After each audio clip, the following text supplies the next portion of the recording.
ಸದನದಲ್ಲಿ ರಾಜಣ್ಣ ಅವರು ಸಚಿವರ ವಿರುದ್ಧ ಹನಿ ಟ್ರ್ಯಾಪ್ ಆಗಿದೆ, ನನ್ನ ಮೇಲೂ ಕೂಡ ಹನಿ ಟ್ರ್ಯಾಪ್ ಮಾಡಲಿಕ್ಕೆ ಪ್ರಯತ್ನ ಪಟ್ಟರು ಅಂತ ಹೇಳಿ ಎಂಟ್ರಿ ಮುಕ್ತ ಅವಕಾಶ.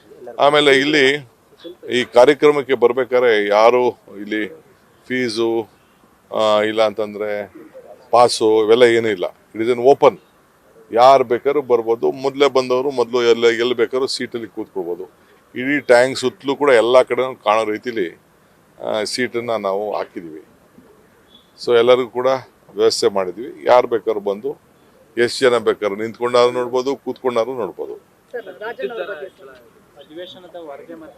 ನನಗೆ ನೋಡಪ್ಪ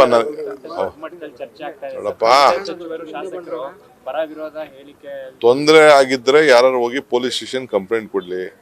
ಸುಮ್ಮನೆ ಪ್ರೆಸ್ ಮುಂದೆ ಮಾತಾಡೋದು ಏನು ಪ್ರಯೋಜನ ಆಗಲ್ಲ. ಅಫಿಷಿಯಲ್ ಆಗಿ ಕಂಪ್ಲೇಂಟ್ ಕೊಡಬೇಕು, ತನಿಖೆ ಮಾಡಿಸ್ಬೇಕು. ಪೊಲೀಸ್ ಇದೆ, ತನಿಖೆ ಮಾಡ್ತಾರೆ. ಸುಮ್ಮನೆ ಪ್ರೆಸ್ ಅವರು ತನಿಖೆ ಮಾಡ್ತಾರ?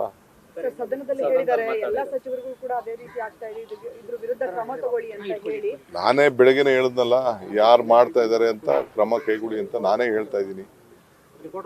ರಿಪೋರ್ಟ್ ಕೊಡಬೇಕು. ನ್ಯೂಸ್ ಫಸ್ಟ್ ನಿರ್ಭೀತಿಯಿಂದ ನಿಮ್ಮ ಪರವಾಗಿ.